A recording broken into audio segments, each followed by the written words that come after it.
ஆனா நீங்க டிவிக்கு அவ்வளவு நீங்க ஆதரிச்சிருக்கிறீங்க. நான் எம்ஜிஆர் அவர்களோட நான் கம்பேர் பண்ணல. எம்ஜிஆர் தான். ஆனா நாம பெரியார், அண்ணா, எம்ஜிஆர் அவர்கள் வழியில ஒரு அன்பா உழைக்க வந்த உங்க விஜய், அவ்வளவுதான். 1977ல நீங்க போடாத ஓட்ட 2026ல நீங்க போட்டிருக்கிறீங்க. என்ன ஒண்ணு, இன்னும் கொஞ்சம் அதிகமா ஆதரிச்சிருந்தீங்கன்னா கொஞ்சம் நல்லா இருந்திருக்கும். பரவாயில்ல, ஃபியூச்சர்ல வரப்போற எல்லா தேர்தலையும் உங்களுடைய முழு சப்போர்ட் என்னால வாங்க முடியும்ன்ற அந்த ஒரு நம்பிக்கை இப்போ என் மனசுல ரொம்ப ஆழமா பதிஞ்சிருக்கு. ஏன்னா நீங்க அமைச்சு கொடுத்திருக்கிற இந்த ஆட்சியில எல்லா நன்மைகளையும் நீங்க கண்கூடா பார்க்கதான் போறீங்க அப்படின்ற அந்த கான்பிடன்ஸும் என் மனசுல ரொம்ப ஆழமா பதிஞ்சிருக்கு. யார் எந்த நிலைமைக்கு எந்த பொசிஷன்ல போனாலும் இந்த கிண்டலும் கேலியமா பேசுறது இருக்கதானே செய்யும்.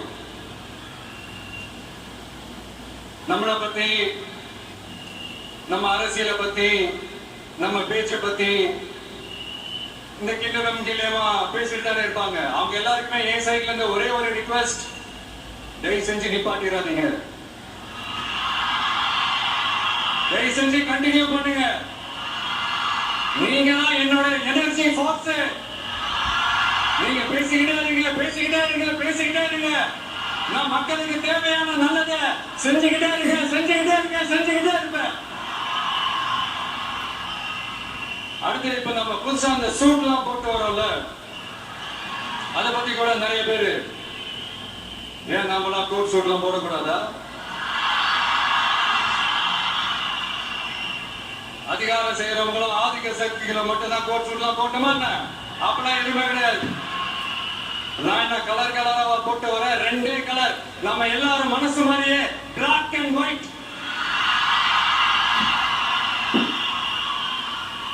எல்லாத்துலயும் பிளாக் அண்ட் ஒயிட்டா இந்த விஜய் இருப்பான் அப்படின்னு காட்டுறதுக்கு தான் அந்த கலர். அடுத்து அந்த பிளாக் கூட யாரை குறிக்கும் எதை குறிக்கும்ன்றது நான் சொல்லிதான் தெரியணும்னு அவசியம் இல்லை. உங்களுக்கே நல்லா தெரியும். எல்லாத்துக்கும் இப்படி வழக்கம் சொல்லிக்கிட்டு நசன் பேசுற டைப்பும் நம்ம கிடையாது. உங்களுக்கே தெரியும், அதிகபட்சமா எல்லா மீட்டிங்லயும் 20 நிமிஷம்குள்ளதான் நான் பேசியிருக்கிறேன். அதனால இப்ப மக்கள் என்கிட்ட என்ன சொல்றாங்க அப்படின்னா, இந்தப்பா விஜய், நீ எங்களுக்காக உழைக்கிறதுக்காக வந்திருக்கிற, அந்த வேலையை மட்டும் பாரு, உன்னை பத்தி பேசுறவங்கள நாங்க பாத்துக்கிறோம் அப்படின்னு சொல்லிட்டாங்க. சரி, ஆனது ஆச்சு. இப்ப என்ன உனக்கு எதிரிகளே இல்லையா அப்படிலாம் கேட்டா, அப்படிலாம் நான் சொல்ல மாட்டேன். அப்படிலாம் நான் நினைக்கவும் மாட்டேன். அப்படி நினைக்கவும் கூடாது. இப்பவும் சொல்றேன், அரசியல் ரீதியா சொல்றேன், ரெண்டு பேருக்கு நடுவுல தான் போட்டியே. ஒண்ணு இன்னொன்னு, எஸ், ஒண்ணு டிவிக்கு, இன்னொன்னு டிஎம்கே. இதுக்கு நடுவுல வேற யாருக்கும் எந்த வேலையும் கிடையாது. ஏதாவது இருக்குன்னு சொல்றீங்க? எலெக்ஷனுக்கு முன்னாடியும் அவங்களுக்கு ஒரு வேலையும் இல்ல. இப்ப எலெக்ஷனுக்கு அப்புறம் சுத்தம். ஆனா இந்த திமுகவும் மற்றும் பலரும் ஒன்னா சேர்ந்துகிட்டு இந்த விஜயோட ஆட்சி வந்துடக்கூடாதுன்னு சொல்லி ஒரு கூத்து ஒண்ணு பண்ணாங்களே அந்த கடைசி 5 நாள். நமக்கெல்லாம் ஓஹோ இப்படியெல்லாம் கூட நடக்குமோ என்ன கூத்துங்கிறீங்க. ஆனா ஃபியூச்சர் என்னவா இருக்கும்ன்றதை மட்டும் இப்ப நான் சொல்றேன். உங்களுக்காக உண்மையா உழைக்க வந்த இந்த விஜயா, இல்ல இந்த விஜயோட ஆட்சி அமைஞ்சிட கூடாதுன்னு தடுக்க நினைச்ச ஸ்டாலின் சாரா? அவ்வளவுதான். இதுக்கு நடுவுல வேற யாரும் எந்த அல்லுசும் உள்ள வந்து நம்மளை தடுக்கிறதோ எதிர்க்கிறதோ ஏதாவது பண்ணாங்கன்னா நிர்வாகம் அதுக்கு பொறுப்பு இல்ல ராஜா. நிர்வாகம் அதுக்கு பொறுப்பு இல்ல. ரிசல்ட் என்னவா வரும்ன்றது உங்களுக்கே நல்லா தெரியும். நம்மளை ஏளனமா பேசுறதா நினைச்சு அவங்களுக்கு ஆப்பு வச்சுக்கிறாங்க. திமுக நம்மளை தடுக்க, திமுக நம்மளை எதிர்க்க, திமுக நம்மளை அவமானப்படுத்த அத்தனையும் நமக்கு நன்மையே.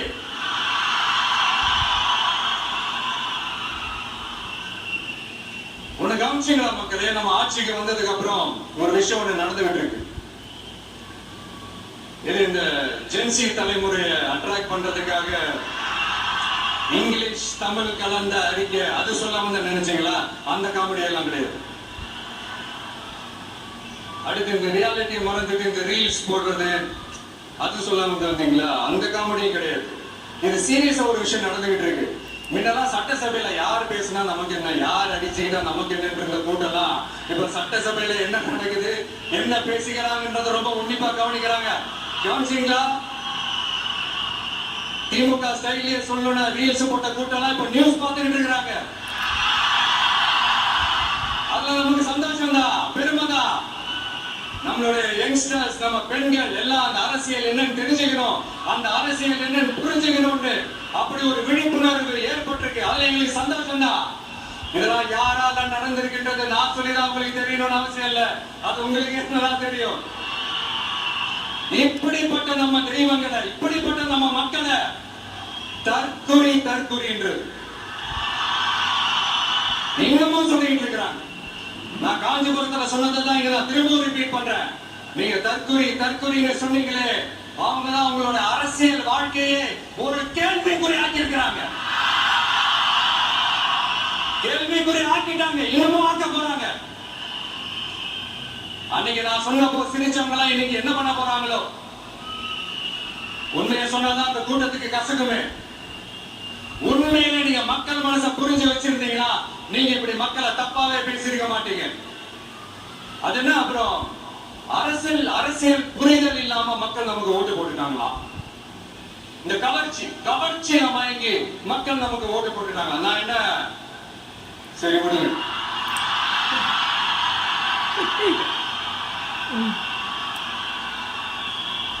மக்கள் அவங்களுக்கு ஓட்டு போட்டா அந்த மக்கள் நல்லவங்களா? அதே மக்கள் நமக்கு ஓட்டு போட்டா அந்த மக்கள் கெட்டவங்களா? தற்குறியா?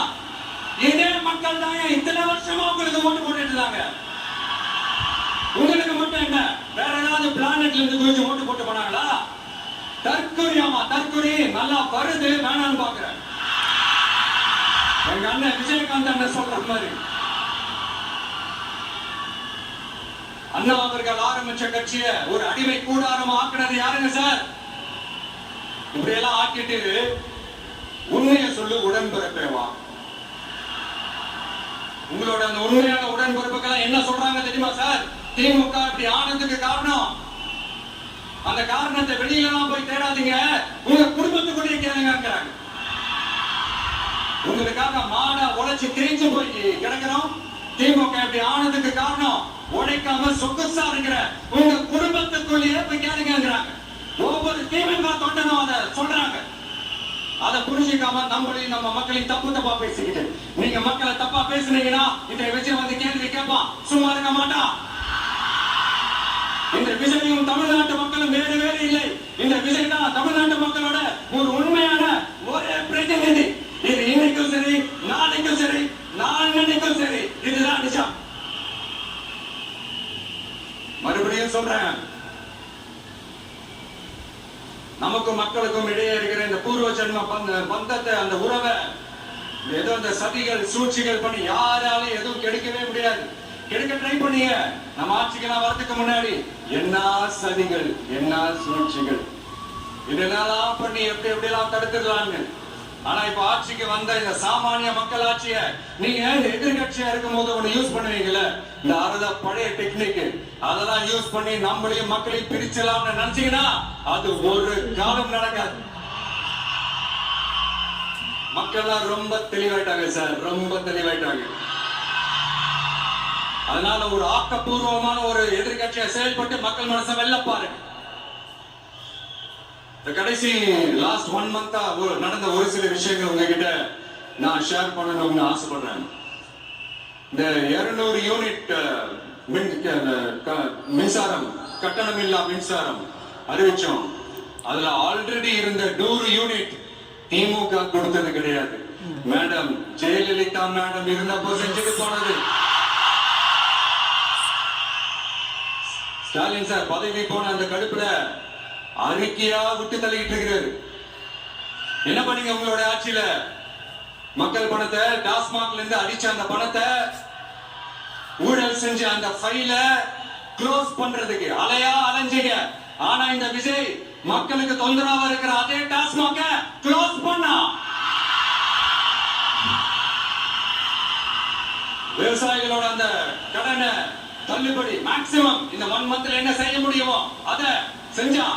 நீங்க தான் அந்த நிதி சம்பந்தமா இருக்கிற எல்லா கேட்டையும் லாக் பண்ணி வச்சுட்டு போயிருக்கிறீங்க. அதை சரி செய்ய வேணாமா? அதை ஒழுங்குபடுத்த வேணாமா? அதனால மறுபடியும் சொல்றேன், இந்த விஜய் பொய் சொல்லி ஏமாத்துறதுக்காக அரசியலுக்கு வரல. உங்க கூடவே நிக்கிறதுக்காக மட்டும்தான் அரசியலுக்கு வந்திருக்கிறேன். அதுல எந்த மாற்று கருத்துமே கிடையாது. கவலையப்படாதீங்க விவசாய பெருமக்களே. அடுத்து இந்த சட்டம் ஒழுங்கு அது சரியில்லை இது சரியில்லைன்னு சொல்லி திமுகவும் மற்றும் பலரும் மாறி மாறி கூப்பிடுறீங்க. நான் ஒண்ணு கேட்கிறேன், இந்த மாடல் அரசுன்னு சொல்றீங்களே, அதுல என்ன செஞ்சு வச்சுட்டு போயிருக்கீங்க? ஒரு ஊரு விடாம ஒரு தெரு விடாம போதைப் பொருள் கலாச்சாரம் அப்படியே ஸ்ப்ரெட் ஆகி கொட்டி கிடக்குது. அது அப்பவே இனிஷியல் ஸ்டேஜ்ல அதை நீங்க கண்ட்ரோல் பண்ணிருந்தீங்கன்னா இத்தனை பெண் குழந்தைகளை இத்தனை பெண்களை இழக்க வேண்டிய ஒரு சூழ்நிலை ஏற்பட்டிருக்குமா? எல்லாத்தையும் பண்ணிட்டு பழைய தூக்கி ஏன் பண்ண போடுறாங்க? நீ என்ன பழி நம்ம மேல போட்டாலும் மக்கள் நிம்மதியா வாழக்கூடிய அந்த செயலை கண்டிப்பா இந்த விஜய் செஞ்சுதான் காட்டுவான். அதுக்காக தான் எஃபிஷியன்டான போலீஸ் ஆபீசர்ஸ் அப்பாயிண்ட் பண்ணிருக்கிறேன். எஃபிஷியன்டான அந்த போலீஸ் ஆபீசர்ஸ் டீம் வந்து அப்பாயிண்ட் பண்ணிருக்கிறேன். பெண்கள் பாதுகாப்பான அந்த சிங்க பெண் காவல் படை நெக்ஸ்ட் வீக் அதை இனாகரேட் பண்ண போறோம். தப்பு செஞ்சவங்களுக்கான தண்டனை, அதுக்கான சார்ஜ் ஷீட் எல்லாமே ரொம்ப ஃபாஸ்டா ரொம்ப ஸ்பீடா செய்யறதுக்கான அந்த வேலையை செய்ய சொல்லி இருக்கிறோம். கோர்ட்ல கூட தப்பு செஞ்சவங்களுக்கான அந்த கடுமையான தண்டனை வாங்கி கொடுக்கிறதுக்கான அந்த வேலையையும் ரொம்ப சீக்கிரமா செய்ய சொல்லி இருக்கிறோம். அதனால நீங்க என்ன பழி நம்ம மேல போட்டாலும் உண்மையா உறுதியா மக்களுக்கு தேவையான எல்லா விஷயங்களையும் இந்த விஜய் செஞ்சுதான் காட்டுவான். இப்படி எல்லாம் நம்ம சொல்றதுனால இவங்க என்ன சொல்லுவாங்க தெரியுமா? அவங்கதான் ஆட்சியிலே இல்லையே, அப்புறம் ஏங்க அவங்கள குறை சொல்றீங்க அப்படின்னு கேட்பாங்க. வேர்ல வெண்ணிய ஊத்திட்டு போனவங்கள வெளிச்சம் போட்டு காட்டாம பின்ன வேற என்ன சொல்லுவாங்க? இதெல்லாம் மக்கள் கிட்ட நம்ம தெளிவா எடுத்து சொல்லணும் இல்லையா? அதுக்காக தான் இதெல்லாம் சொல்லிட்டு இருக்கிறேன். நாம மக்களுக்காக இவ்வளவு வேலை பார்க்கிறோம். ஆனா இவங்க அதையெல்லாம் விட்டுட்டு குதிரை பேரம் பண்றாரு, அது பண்றாரு, இது பண்றாருன்னு சொல்லிட்டு தப்பா கதையெல்லாம் அடிச்சு விட்டு இந்த தீய சக்தியும் தீந்து போன சக்தியும் அதாங்க திமுகவும் மற்றும் பலரும் ஒன்னா சேர்ந்துகிட்டு திருட்டுத்தனமா யாருக்கும் தெரியாம ஒரு ஓரமா மூலையில உட்கார்ந்துட்டு பேரம் பேசி கூட்டு சேர்ந்து ஆட்சி அமைச்சு கொள்ளையடிக்க திட்டம் போட்டாங்க. அது ஏன் தெரியுமா?